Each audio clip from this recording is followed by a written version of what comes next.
Hello everyone, তোমরা দেখছো তোমাদের নিজস্ব YouTube channel SPM academy with Saroj. তোমরা কেমন আছো?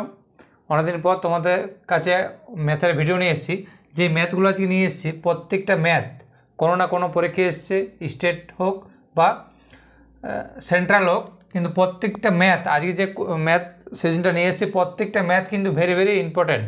একদম এই ধরনের অঙ্ক যে আমাদের আপকামিং এক্সাম আছে সেই এক্সামে আসার চান্স প্রায় 98% আছে। দেখো এই যে অঙ্কটা আছে এটা গ্রুপ ডিতে এসছে, আবার ডাব্লিউবিতে এসছে।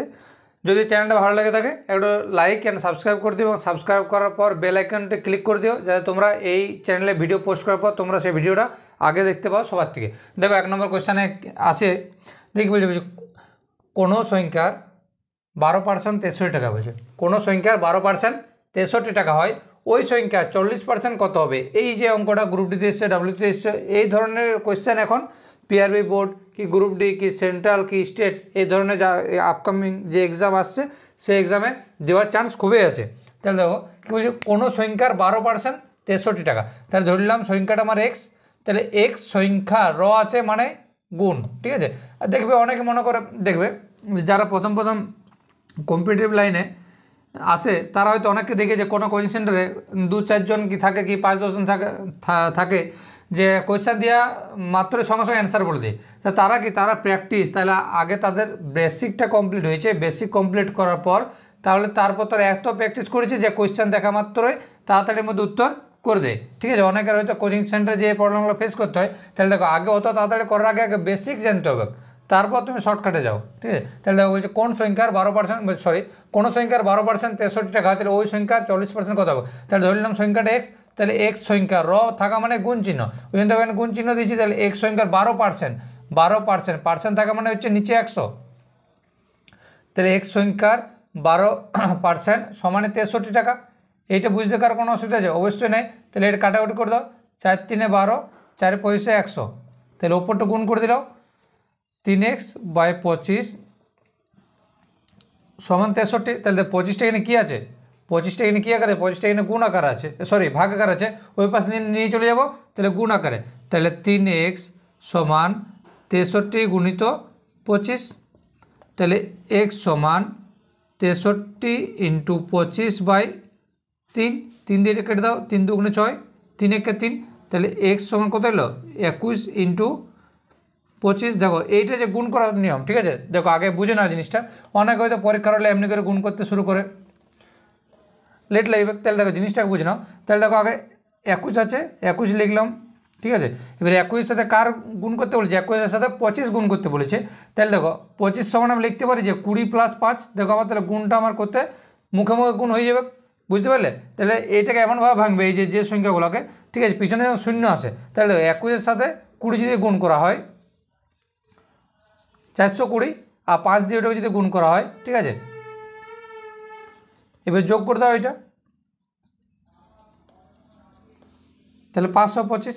কেউ যদি না বুঝতে পারলে আবার এই পাশে বলে দিচ্ছি, মানে এইটা দেখো আমি তোমাদেরকে বুঝালাম বলে হয়তো একটু টাইম লাগলো, ঠিক আছে। এবারে এইটা এবার ধরো যদি কোনো বড় দিয়ে দিল, এটা হচ্ছে 2 অঙ্কের সংখ্যা, বড় যদি 4 অঙ্কের সংখ্যা দিল তাহলে বেশি টাইম লাগবে।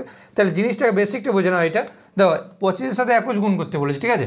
কী বলেছে? 25-এর সাথে 21 গুণ, এটা 21 পয়সা ওইভাবে করা যায়, 25 21ও করা যায়। তাহলে দেখো 25 21কে লিখতে পারি আমি 20 + 1, অবশ্যই লিখতে পারি। তাহলে এইটা দিয়ে 1 গুণ, এইটা দিয়ে 1 গুণ, ঠিক আছে। তাহলে 25 সাথে যদি 20 গুণ করা হয়, আচ্ছা 25 সাথে 2 গুণ করলে কত? 50, আর পিছনে একটা শূন্য আছে ওই জন্য একটা শূন্য, আর 25 1 25, তাহলে কত গুণ করে এলো? 525। দেখো একদম জিনিসটা সিম্পল, একদম সিম্পল আকার বুঝো। তাহলে 525, এক্সের মান 525। তাহলে বলছে ওই সংখ্যার 40% কত? তাহলে সংখ্যাটা কত আমার? 525। তাহলে আমার বলেছে 525-এর কত? 40%। 40% মানে নিচে 100, এই গেল, ঠিক আছে। 2 2 4, 2 5 10, 5 দিয়ে এটা কাটো, 5 5 সরি 5 5 বলছি, 5 1 5 0, 5 5 25, তাহলে 210 টাকা। তাহলে দেখো যে জিনিসটা বুঝতে পারলে ওই সংখ্যা 40% কত হবে? ওই সংখ্যা 40% 210 টাকা হবে, ওই সংখ্যা 40% কত? 210 টাকা হবে, ঠিক আছে। তাহলে সঠিক অ্যান্সার অপশান বি হচ্ছে আমার সঠিক অ্যান্সার। এই জিনিসটা বুঝতে পারলে তো? এই জিনিসটা যদি তোমরা বুঝতে পারলে তাহলে তোমাদেরকে একটা আমি 4 অঙ্কের সংখ্যা দিচ্ছি, এইটা আমাকে কমেন্ট বক্সে কমেন্ট করে জানাবে।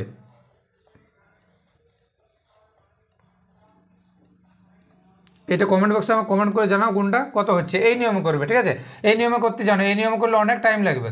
এই নিয়ম যদি করো তো অনেক টাইম লাগবে। এই নিয়মে করো, ঠিক আছে? এই যে এই নিয়মে করো, সিম্পল হবে একদম, ঠিক আছে? চলো নেক্সট কোয়েশ্চেন আসি। দেখো আজকে দ্বিতীয় নম্বর অঙ্ক, খুব ভালো অঙ্ক। বলছে এ একটি কাজ 12 দিনে এবং বি 10 দিনে করতে পারে। একটি কাজ আছে, এ যদি একা করে 12 দিনে করে, বি যদি একা করে 10 দিনে করে, তারা একত্রে কাজ করলে মানে তারা 100 যদি কাজটা করে, ওই কাজের 5 গুণ, যে কাজটা আছে তার 5 গুণ কাজ কত দিনে করতে পারবে। দেখো এই যে সংখ্যাগুলো দেখতে পাচ্ছ, এই যে 5 গুণ কি 3 গুণ, দেখো কেপিএসআই যে পরীক্ষাটা হয়ে গেছে 28 তারিখে, সেই ওই পরীক্ষাতে ম্যাথ কোয়েশ্চেন দুটো ছিল এরকম, যে এ বি মিলে যা করে তাতে 5 গুণ কত এরকম ছিল, যে এ বি এর 5 গুণ ক্ষমতা যুক্ত, এরকম একটা অঙ্ক ছিল। তো এখন নর্মাল অঙ্ক দেয় না, যে কোনো অঙ্ক পরীক্ষাতে এই ধরনের অঙ্ক যে 5 গুণ করে কি 4 গুণ বেশি ক্ষমতা করতে পারে, এইসব জিনিস। তাহলে দেখো কোয়েশ্চেনটা একদম বুঝো আগে। বলছে এ একটি কাজ 12 দিনে, বি একটা কাজ 10 দিনে। তাহলে দেখো এ একটা কাজ করছে 12 দিনে আর বি করছে আমার 10 দিনে। তাহলে এদের মোট কাজ আগে দেখিনি, এদের তাহলে মোট কাজ 60। প্রশ্ন আসতে পারে 60 কী করে হলো, 12 আর 10 লসাও করে 60, তাহলে মোট কাজ কত? মোট কাজ হচ্ছে আমার 60 অংশ, ঠিক আছে? 12 দিয়ে 60কে ভাগ করো, তাহলে 5, আর 10 দিয়ে 60কে ভাগ করো, ভাগ করলে 6 হয়। তাহলে দেখো এ 12 দিনে যদি 60 অংশ করে, তাহলে একদিনে কত করবে? 5 অংশ।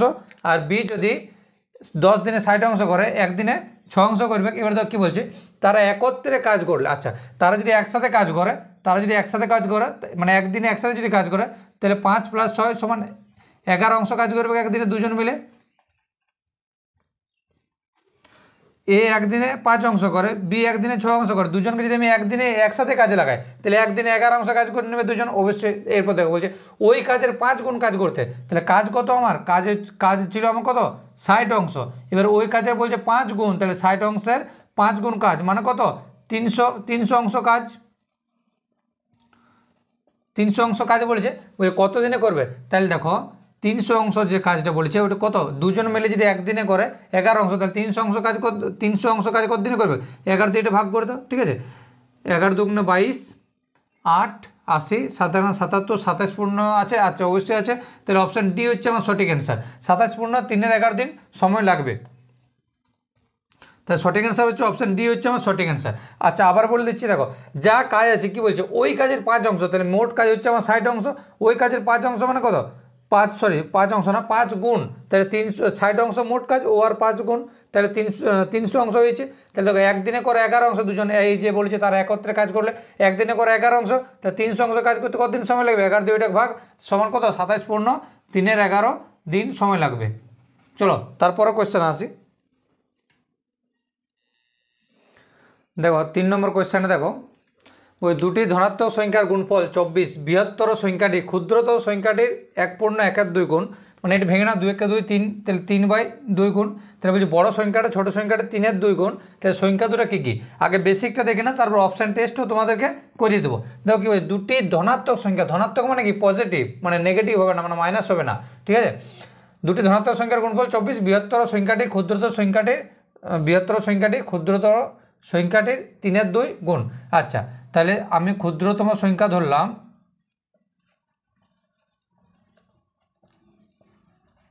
ক্ষুদ্রতম সংখ্যা সমান ধরে যে 2x, ঠিক আছে? দেখো দুটি ধনাত্মক সংখ্যা বলেছে, তাহলে লিখেছি। এরপর দেখো কী বলেছে, যে বৃহত্তর সংখ্যাটি ক্ষুদ্রতম সংখ্যার 3-এর 2 গুণ।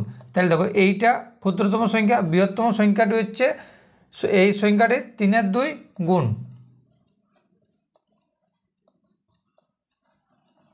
তাহলে 6x/2। তাহলে এটা কেটে দাও, তাহলে 3x, ঠিক আছে? তাহলে বৃহত্তম সংখ্যাটা কত হলো? বৃহত্তম সংখ্যাটা 3x, আর ক্ষুদ্রতম সংখ্যাটি হচ্ছে 2x। এবার দেখবে দুটি ধনাত্মক সংখ্যার গুণফল, তাহলে ধনাত্মক সংখ্যার গুণফল, তাহলে এই একটা সংখ্যা আমরা পেয়েছি, এই একটা সংখ্যা, তাহলে এই দুটো সংখ্যার গুণফল 24 দেওয়া আছে। তাহলে দেওয়া আছে যে 3x গুণিত 2x সমান হচ্ছে আমার 24, এই দুটো গুণ করো, 3 দুগুণে 6, আর x স্কোয়ার সমান হচ্ছে আমার 24। তাহলে x স্কোয়ার সমান এটা গুণ আকার আছে, এদিকে চলে যাও ভাগ আকারে, তাহলে x স্কোয়ার সমান 4। তাহলে x সমান কি? এদিকেও স্কোয়ার করে দাও, এদিকেও স্কোয়ার করে দাও, তাহলে x সমান কত? x সমান টু, তাহলে এক্সের মান পেয়ে গেছি কত 2, তাই ক্ষুদ্রতম সংখ্যাটা কত ধরেছিলাম 2x, মানে এক্সের মান পেয়ে গেছি আমি 2, তাহলে এদিকে 4 হয়ে গেল, আর এটা 3 গুণিত 2, 3 দুগুণে 6, তাহলে বড় সংখ্যাটা হচ্ছে 6 আর ছোট সংখ্যাটা হচ্ছে আমার 4। এরপর দেখো 6 4 গুণ করে 24 হচ্ছে। এবার দেখো কী বলছে যে বড় সংখ্যাটা ছোট সংখ্যার 3 গুণ। অবশ্যই দেখো বড় সংখ্যাটা এই যে এখানে যেটা করেছিলাম, তাহলে 4 গুণিত 3 6 হচ্ছে। বেসিক জিনিসটা বুঝলে। এরপর দেখো অপশান ধরে দেখো, ঠিক আছে। দেখো কী বলে দুটি সংখ্যার গুণফল 24, দেখো এইটা তো 24 হচ্ছে, এইটা তো 24 হচ্ছে, এইটা তো 24 হচ্ছে, এইটা 24 হচ্ছে না, তো এটা আগে কেটে দাও, কাটলাম। এরপর দেখো কী বলেছে যে বৃহত্তম সংখ্যাটা ক্ষুদ্রতম সংখ্যার 3 গুণ, তাহলে ইয়া 6 গুণ হয়ে যাচ্ছে, তাহলে অপশান এটা হচ্ছে না, তাড়াতাড়ি বুঝো, ঠিক আছে। বলছে 3 গুণ, এর 2 গুণের থেকেও বেশি হয়ে যাচ্ছে, 3 দুগুণে 6, 2 গুণের থেকেও বেশি হচ্ছে, কিন্তু কত বলেছে মানে এক কথা বলেছে 1.5 গুণ, ঠিক আছে, মানে 1.5 গুণ। তাহলে দেখো এটা 2 গুণ হয়েছে, তাহলে এটা হবে না, তাহলে অপশান এটাই পড়ে গেলে, এটা হচ্ছে আমার সঠিক অ্যান্সার, ঠিক আছে। আরেকটা দেখো 6 4 24 হচ্ছে, এটা দেখতে পেলে। এর বলছে ছোট সংখ্যাটি এর কত 3 গুণ, তাহলে এর সাথে 3 গুণ করে দাও, 6 হচ্ছে আমার অ্যান্সার, ঠিক আছে।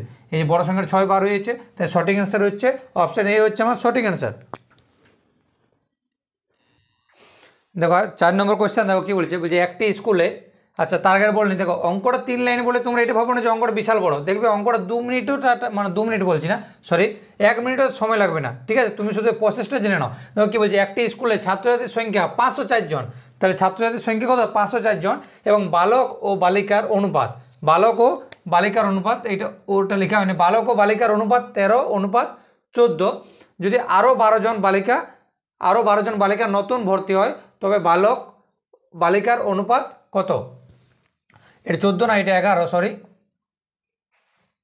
এটা 11। আচ্ছা তাহলে এই জিনিসটা বুঝো যে ছাত্রছাত্রী কতজন আছে 504 জন, বালক ও বালিকার অনুপাত কত 13:11। যদি আরও 12 জন বালিকা নতুন ভর্তি হয়, ঠিক আছে, তাহলে জিনিসটাকে বোঝো। দেখো টোটাল ছাত্রছাত্রী কত আছে, টোটাল ছাত্রছাত্রী আছে তোমার 504 জন। এরপর দেখো কী বলছে যে বালক ও বালিকার অনুপাত কত 13:11। তাহলে আমি বলতে পারি যে আমাদের 24 জন টোটাল ছাত্রছাত্রী আছে, বলতে পারি, কারণ এই দুটো যোগ করে দেবো, যোগ করলে কত 24 এসছে, তাহলে আমি বলতে পারি যে স্কুলে টোটাল 24 জন ছাত্রছাত্রী আছে। 24 জন ছাত্রছাত্রীর মধ্যে 13 জন হচ্ছে আমার ছেলে বালক, আর বাকি হচ্ছে 11, 24 ভাগের মধ্যে 11 ভাগ হচ্ছে আমার কত বালিকা। তাহলে দেখো আমার 13/24 এটা আমার বালক, ঠিক আছে, গুণ করে দাও, এটা 24 2 48, 24 একে 24, তাহলে 21 গুণিত 13। এই জিনিসটা তোমাদেরকে এখনই একটা গুণ বুঝালাম, তাহলে 21 গুণিত 10 প্লাস 3 করে দাও, মুখে মুখে হয়ে যাবে, তাহলে 210 এখানে, ঠিক আছে অবশ্যই, আর এখানে 63, তাহলে 273 জন। তাহলে দেখো 504 জনের ভিতরে, 504 জনের ভিতরে যে 273 জন বালক হয়, এটা কোনটা, এটা বালকটা বার করলাম, বালিকা ধরে করতে পারো, একই অ্যান্সার আসবে, ঠিক আছে। কিন্তু দেখো অনুপাত কী চেয়েছে, বালক প্রথমে তারপর বালিকার অনুপাত, ঠিক আছে। তাহলে প্রথমে আগে বয় চেয়েছে তারপর গার্ল, এটা মনে রাখবে। তাহলে দেখো 504 জন ছিল, তারপর 273 জন, 504 জন থেকে 273 জন বালক, তাহলে বালিকা কতজন বিয়োগ করে দাও, তাহলে 231 জন কত বালিকা। তাহলে দেখো এখানে দেখো বয় আর এটা গার্ল, তাহলে 273 জন আমার কত বালক আছে। আচ্ছা আর বালিকা আছে দেখো 231 জন, তাহলে বালিকা বেরিয়ে এলো 12 হলো। এবার কি বলছে আরও 12 জন বালিকা নতুন ভর্তি হয়, তাহলে 231 জন আছে, 12 জন আরও ভর্তি হয়, তাহলে 12 যোগ করে দেবো, তাহলে হয়ে গেল কত 243 জন, 243। এবার বলছে অনুপাতটা বার করে দাও, ঠিক আছে। এরপর কি বলছে অনুপাতটা বার করে দাও, ঠিক আছে। 3 9 27, 3 1 3, 3 8 24, 3 1 3, অনুপাত কত দাঁড়ালো, অনুপাত দাঁড়ালো 91 আর 81। কোথায় আছে দেখো অপশান এতে আছে, তাহলে অপশান এ হচ্ছে সঠিক অ্যান্সার। দেখো এই জিনিসটাকে দেখো, অপশান সিটাকে লক্ষ্য করো, 81 অনুপাত 91 দিয়ে দিয়েছে, কিন্তু হবে না, ঠিক আছে। কেন, কারণ এই যে দেখালাম প্রসেসটা 91 আর 81 হচ্ছে আমার সঠিক অ্যান্সার। তাহলে 4 নম্বর যে কোয়েশ্চেনটা আছে তার সঠিক অ্যান্সার হচ্ছে অপশান এ হচ্ছে আমার সঠিক অ্যান্সার।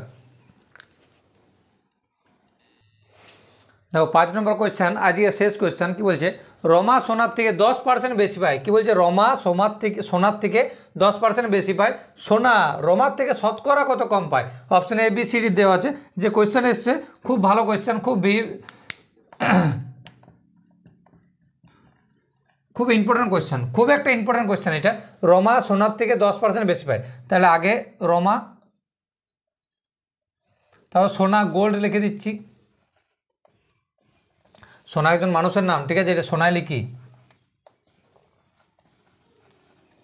কি বলছে, রমা সোনার থেকে 10% বেশি পায়, রমা সোনার থেকে 10% বেশি পায়, তাহলে সোনা ধরলাম আমি 100 টাকা পাই, ঠিক আছে, তাহলে রমা ওর থেকে 10% বেশি পাই, ঠিক আছে, মানে 110 টাকা পাই।